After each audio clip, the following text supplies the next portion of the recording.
ఇదే కాదు మిత్రులారా, ఇవాళ మీరు అందరితో పంచుకోదలుచుకున్నా ఏ విధంగా అయితే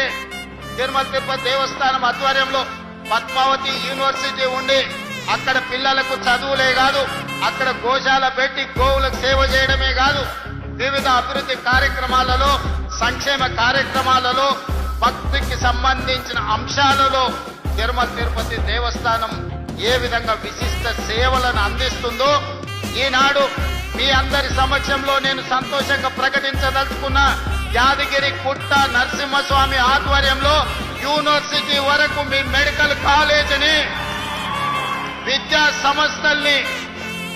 అభివృద్ధి పరచడమే కాదు, యాదగిరిగుట్ట లక్ష్మీ నరసింహస్వామి ఇక్కడ ఉండే కమిటీ ఆధ్వర్యంలో ఇక్కడ విద్యా సంస్థల్ని యూనివర్సిటీ స్థాయికి పెంపొందించి అన్ని రకాలుగా దేశంలోనే ఒక గొప్ప యూనివర్సిటీ